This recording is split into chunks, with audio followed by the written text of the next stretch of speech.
Hey, Nicki Sanders here with Nicki Sanders Leadership Consulting, and welcome back to my channel.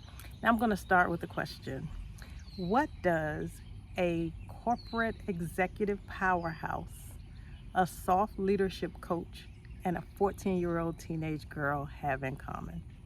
Now, one of the things that I have come to recognize again is that I've been saying the same thing to different audiences for decades.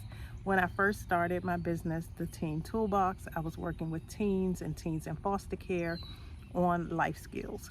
One of the things that we talked about often was clarity, career exploration, self-discovery, and authenticity. So that message has grown, and today I am talking with women of color in leadership roles about reclaiming their identity.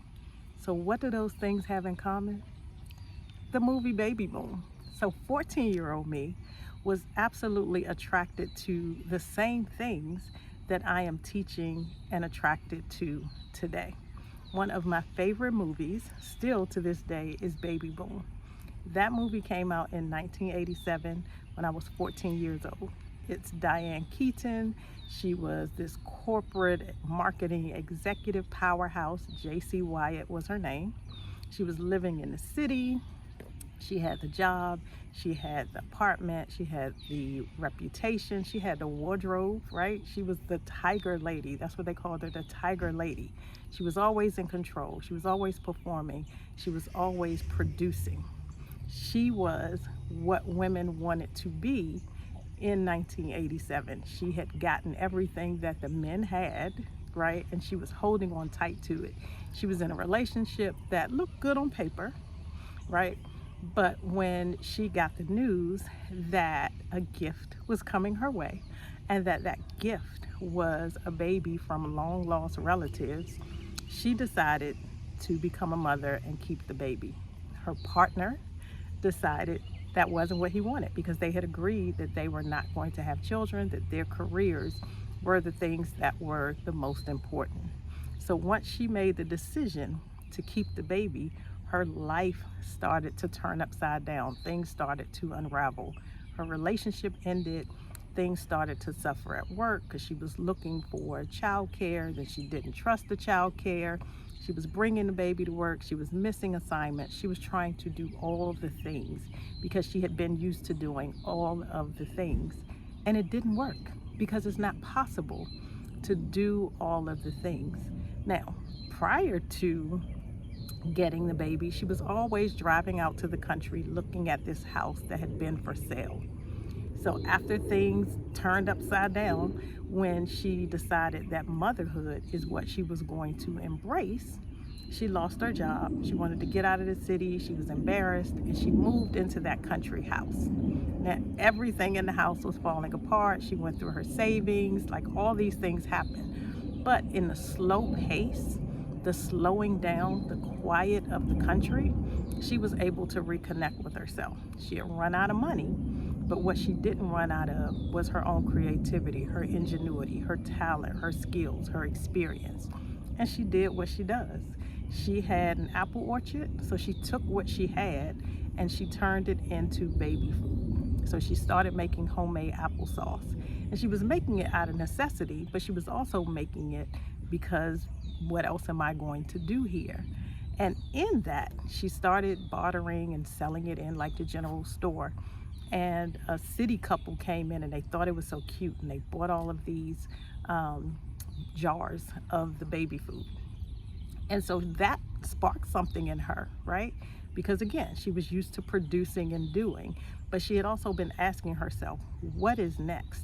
Is this success? Now remember, she was looking at that house for years before she bought it. She bought it out of desperation when she lost her job, but when the time came, that's where she went, because she was already being called there, right? She was ignoring it, but she was already being called there. And in that slowness and that change of pace, she was able to reconnect with herself and who she actually was. So she built a thriving business. She started employing other moms. She used the marketing skills that she had been using in advertising in her corporate world, in her business for herself, right? And she started making money. And then what happened was her company came back and they wanted to talk with her, meet with her, and they wanted to buy her company.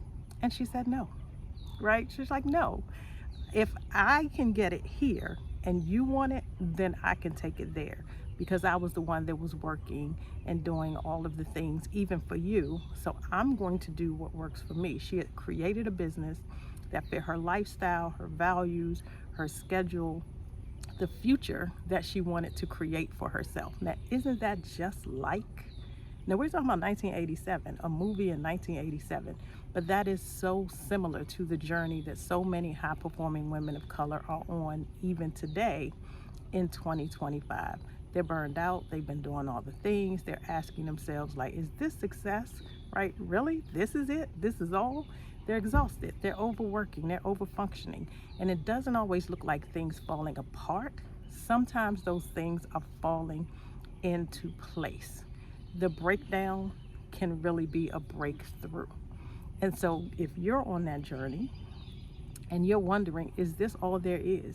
It's time for you to tap back into your joy, tap back into your desires, tap back into you. And if you don't know who you are, again, it is time for identity reclamation, but you need to go deeper. Like, if you need to go deeper and be like, but who am I though, right? Who am I though? Because I've been doing these things for so long that I have lost sight of the real me, the authentic me, the me at my core. If that is you, stay tuned to the end, because I do have an offer for you. But think about this. We are still on this same journey because society has told us that the job, the salary, the office, the title, the relationship, all those things are success. We can define success on our own terms, and a success that allows us to be soft, that allows us to move slowly and slow down, slow our pace, a success that allows us to feel joy, a success that allows us to thrive in our natural environment and using our natural skills and abilities, and to lead in a way that we are that example for someone else. So I'm not talking about abandoning your ambition. I'm talking about tuning back into you. So all of the work that she was doing, by the way, her mentor, her mentee, the person she trained, actually got her job, right? And so she took those same skills and then she started employing other mothers around their schedule, around their time, in their homes, doing the things that they naturally do.